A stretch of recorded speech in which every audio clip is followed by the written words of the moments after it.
News. I'm Pam Johnson, Marketing and Communications Officer for the City of Venice, and today we're going to be talking to Bobby Rigby. He's a third-generation Venetian, and we're here to find out all about what life was like back in the good old days. Bobby, welcome to Venice. Views. I don't have to welcome you to Venice, do I? No.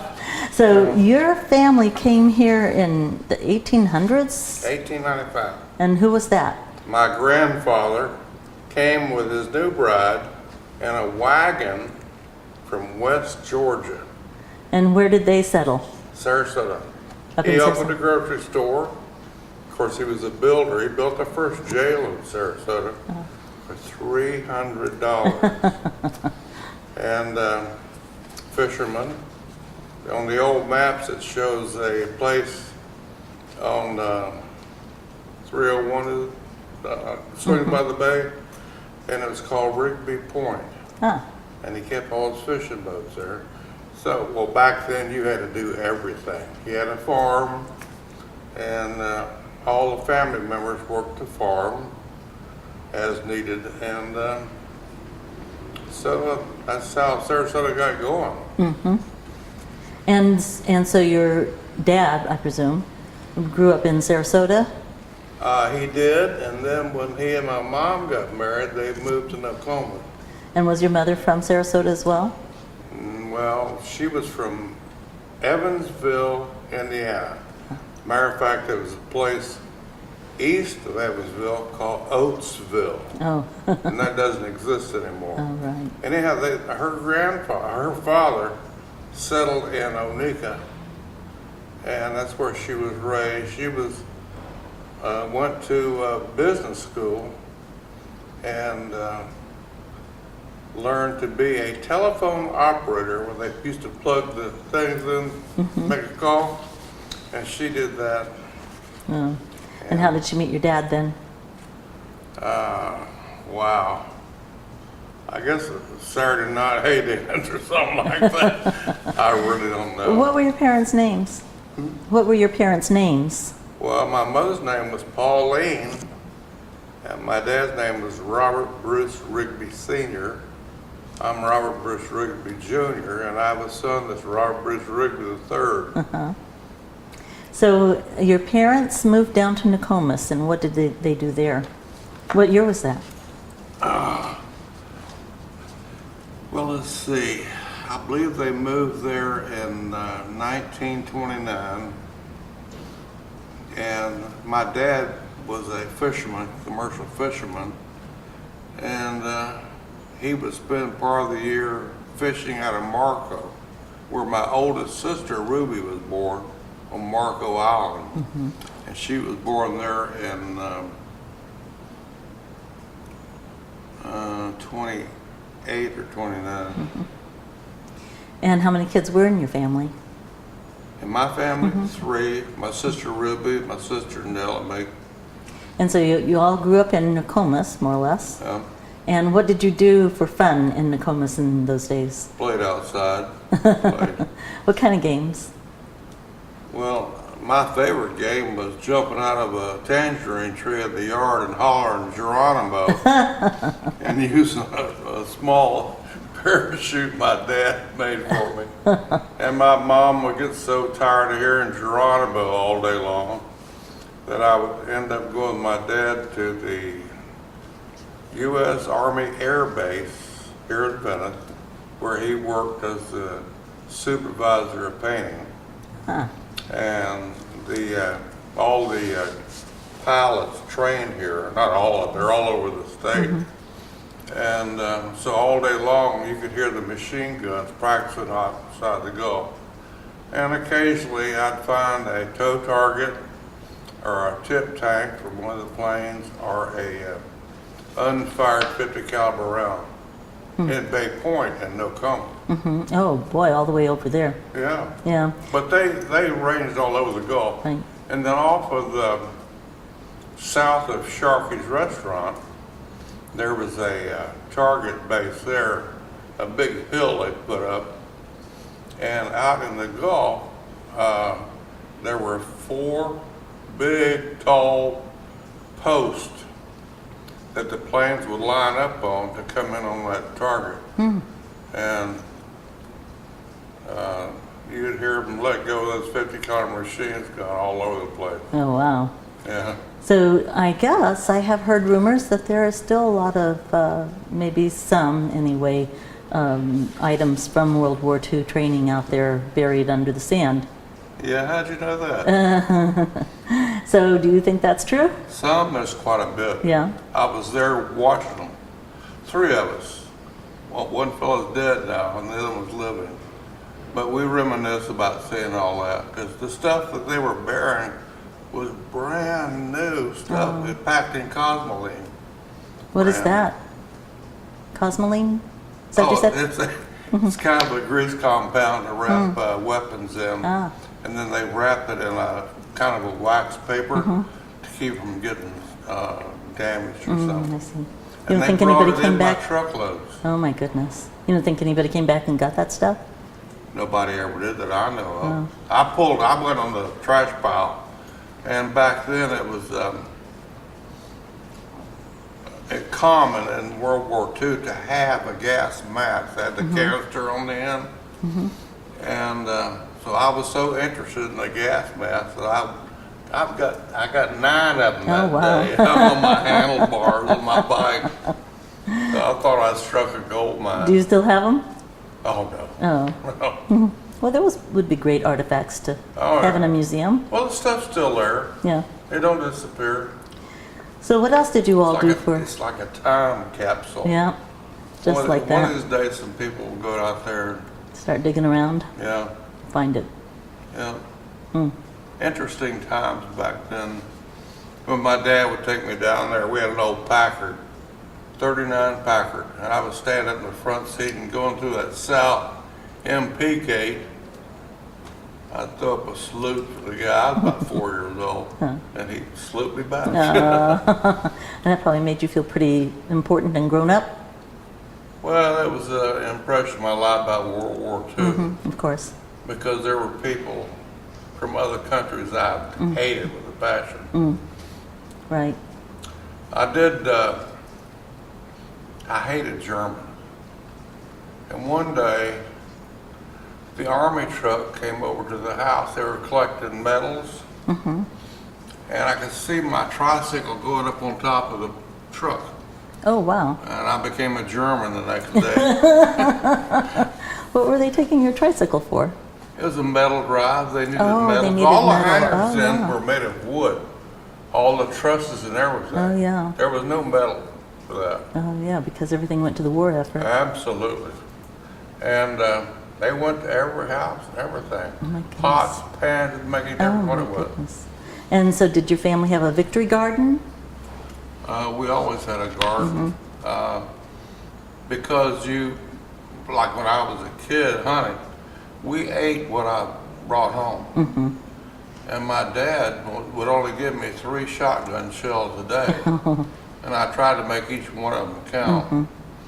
It made him so proud that I come home to, here's a catch. But I'd shoot squirrels and rabbits and quail and everything like that. Mom make a little stew or something with those? Well, just to fry up the rabbit like chicken, it was good. It was good. So was squirrel.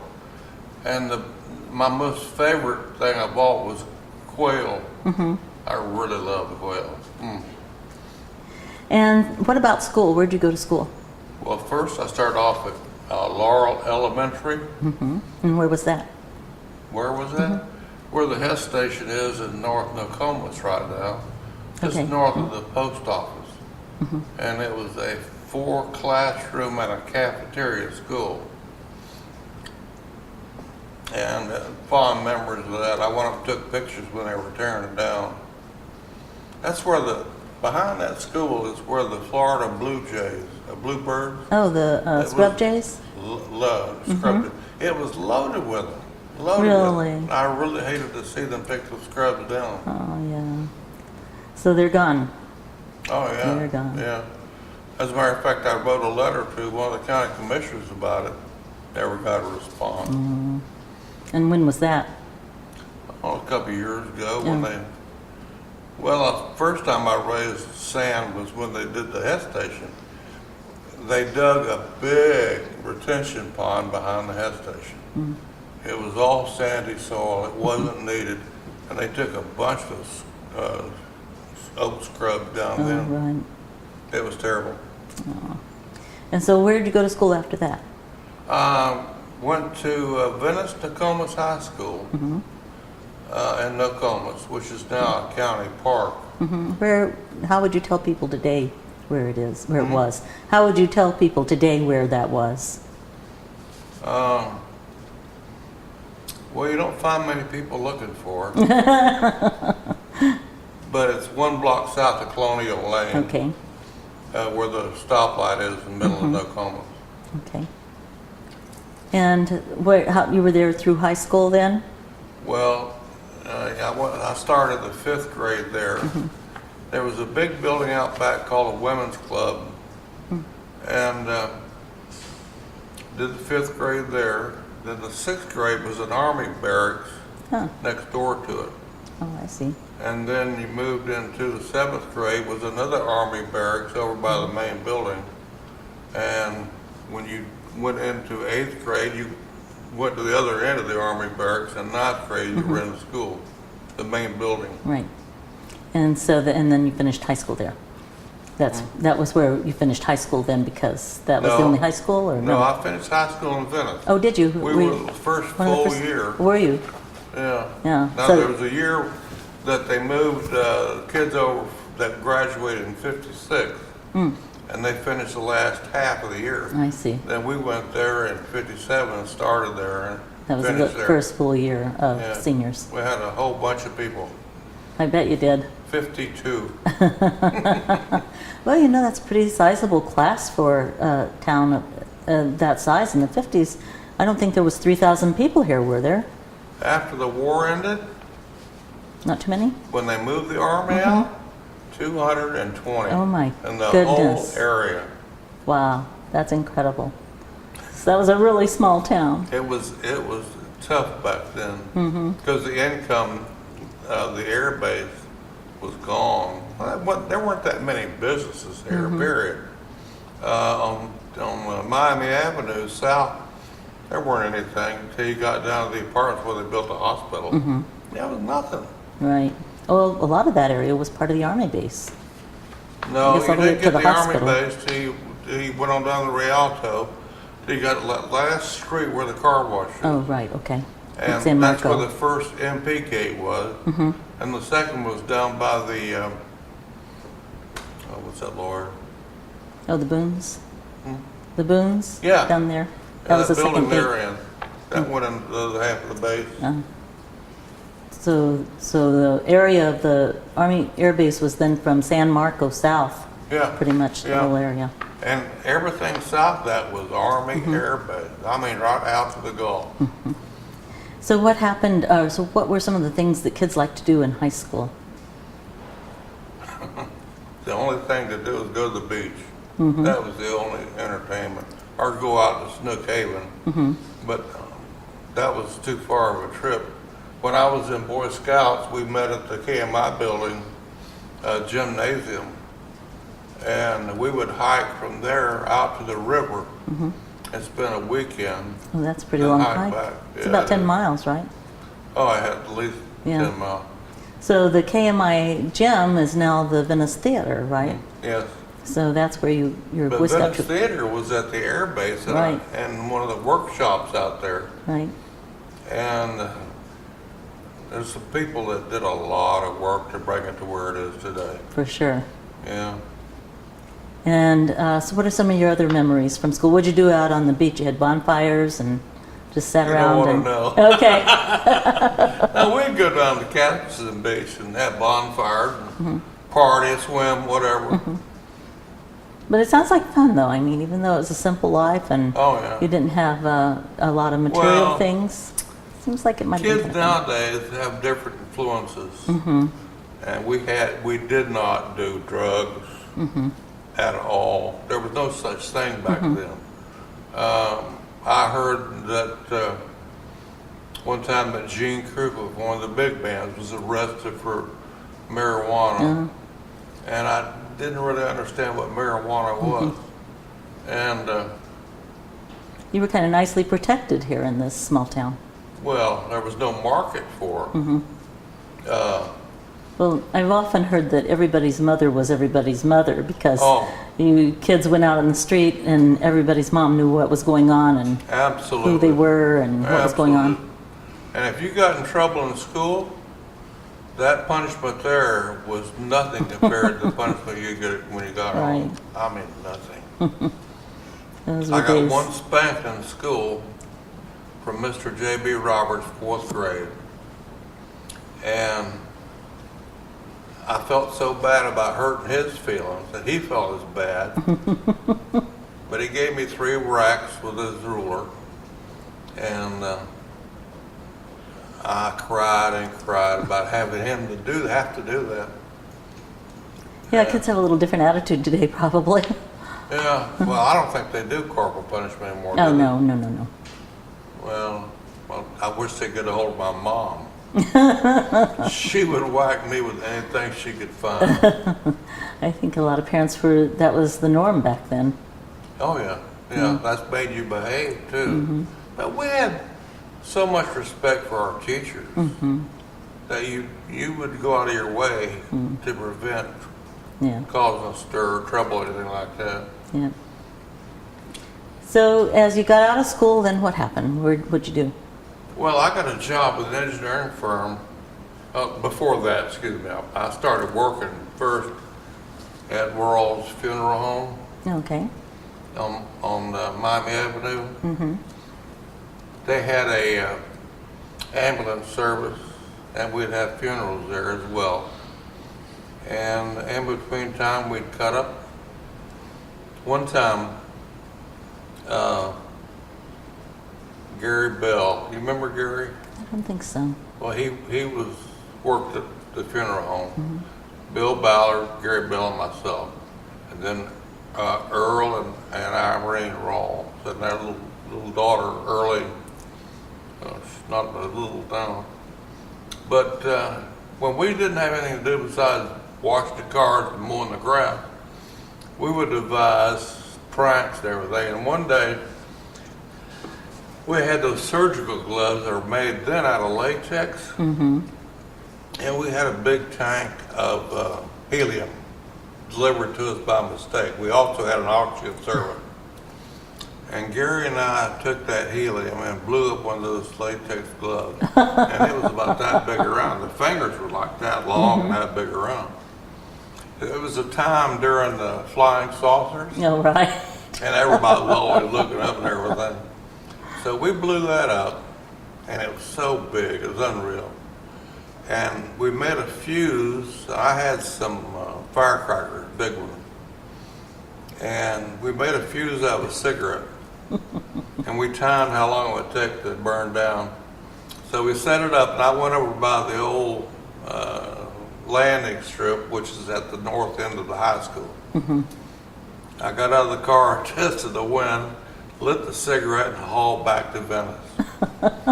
And that balloon or that glove blew up about 150 feet in the air and went coming over Venice like this. And it came right over Venice Avenue, and everybody was pointing at it and everything. And all of a sudden, those 2 silver sleuths went off and cleared the streets. It scared everybody in town. Tell me about the silver, what did you call them? Silver sleuths? Yeah, they were big firecrackers. Oh, the 2 firecrackers, I Yeah, see. I had 2 of them in it. It was funny. That does sound funny. That street was deserted. There was nobody. They were pretty sure the aliens had made it to Venice. Oh, yeah. So, tell me some other things that y'all did during those times. Oh. Well, the KMI was here, and they put on those beautiful parades every 2 weeks. And everybody in town would come to see the parade. Right. It was a nice asset for Venice to have them here. That was sort of the big entertainment of the day. It was part of it, yes. And people were more, or I don't know more, but they were very patriotic just after the war, and the military was Yeah. something that was admired. Well, Venice had a 4th of July celebration, which included quarter horse races Wow. at the airfield that was at the where the high school football field is, the Oh, practice wow. field. And that afternoon, after the horse races were finished, there was a squadron of F-86 jet fighters Oh, wow. came over to the flyby, and I was in awe. I'd sure. never seen a jet, heard about them. And they were subsonic, not much faster than a P-51, but it was so neat to see those things. Right. You had a lot of entertainment at the airfield, right? I think I have. Is this picture? This is your. A bunch of y'all were into cars and car racing. Yeah, is that right? This is the Venice Vagabonds Hot Rod Club. Let me show this to the camera here so that everybody can see it. Venice Vagabonds Hot Rod Club. We had jackets that we had a little caricature on the back, and it said Venice Vagabond. Anyhow, we organized and came to city council and got the council to agreed to let us use the taxiway Oh my in goodness. front of the planes that are starting there. And we started on a shoestring, and all of a sudden a bunch of kids started making money hand over fist. Really? And we didn't know what to do with the money except buy timing equipment, stuff like that. So we would take the money and make contributions of equipment or money to the fire department in Venice and the police department. So we did some good, and we also started help somebody on the highway. We would help people that were broke down, run out of gas, give them gas or whatever, and they'd want to pass, and we'd give them a card. You have been helped by Venice Vagabond Hot Rodder. Oh, that's really neat. And we What a didn't great charge idea. them a dime. That was really nice. Yeah. What kind of car did you have during that? I had that Yes. one. And that one? I traded. This one right here is what kind of car? This is 52 Olds, Right 98. on the end. And I traded that for a 1940 Ford Opera Coupe. Oh my goodness. Had a little Mercury engine on it. It was the one that catch the girls. I can imagine. I love that 40. So, now, this is a picture of the Venice High School, Venice Marching band. Nokomis High School Yeah. marching band. Are you in this picture? No, Oh, okay. Well, we'll show it. This is Venice Nokomis. I was in the band, but not in that picture. Not in that picture. What did you play in the band? Oh, I played clarinet, saxophone, and drums. Yeah. You had to play multiple instruments. And Mr. Sleesman there, before he got married and everything, he was a drummer in one of the big bands. Was he really? Oh, yeah. How did he end up in Venice? How did he get to Venice? He got a teaching degree, and he and his wife came here. He was hurt in war, Oh. and he wore a leg brace, but he would march with us at every parade there Oh, was. that's fantastic. We were proud of him having that uniform and everything. Sure. And this is, The Venice Orchestra and Choral Group Society. from the high school or from the community? No, the community. The community. Yeah. And what year do you think that was taken? It had to be about 55. Well, that's really Looking amazing. at some of the grandmothers on the front row. Yeah. Well, it's always been true, though. Even today, we have some people who are retired down here who've had fabulous careers as musicians, Oh, yeah. other places. So Yeah. we've just been so lucky to have people like that. Oh, so the front row, though, you were seeing these are little kids. Little kids back then, but they're great grandmothers Oh, now. yeah, that happens. Oh, that's really... Yeah, the mayor is in there. I don't have my Which glasses mayor on. was that? Louis Suter. Oh, uh-huh. He's right over there somewhere. Right. There he is. And then there's Homer Moxell. He was the principal at the Nokomis High School. And several other people I recognize. Is there any last thing that you would like to talk about Venice and living here? Back then, I don't want to make it sound like I'm 100 years old, but back then, Venice and Nokomis were considered one community. And I'll never forget one of the coaches one time we were getting ready for football in Nokomis, and they would run to Venice for warm-up a couple of miles down to the school. And that was all the warm-up I needed for the whole day. And then after practice, you'd run back with all your equipment Oh on. my goodness. So you played football? I played 1 year. Yeah. They used me as a tackling dummy. Well, I have often thought that if Dr. Albee had implemented his plan, Nokomis and Venice would have been one city. Yeah, yeah. Incidentally, I was thinking about this the other day. There were 4 doctors here after Dr. Albee and Dr. Shelby. There was Sam Kaplan, Talmadge Thompson, Doug Murphy, and Jim Blades. And talking about this home health care and affordable health care and all that, you'd get an exam right on the street. They'd walk up to you, how you doing, how's this? And I'm not kidding you, this happened. They would check your blood pressure and everything. Oh, that's great. It was. But And did they send you a bill after? No. I can remember one time Dr. Thompson came to the house in his black 46 Chevrolet. And I was sick with something. They'd always come out with a needle about that long, and I hated needles. And my mother paid him with 2 chickens. And that's the way you bartered back then. We didn't have any money. Right. Raise chickens and stuff like that. Sell eggs. But his fee was 2 chickens. And he did them. Sure. Yeah. It's an incredible story. But the 4 of them took care of everybody, and it wasn't a matter of payment, whether you get care or not. You got payment. And before Venice Hospital became a place you could be operated on, of course, everybody was on staff at Sarasota, and you would actually go to Sarasota for operations and everything, even though the 4 of them were located down here. Right. They had privileges at Sarasota. Well, I bet you have 100 more stories that I would love to hear, Yeah. but we are out of time. And it's not an X-rated show. Well, not yet. So I'd like to thank you all for being here too, and to hope that you join us next time when we bring you more Venice Views.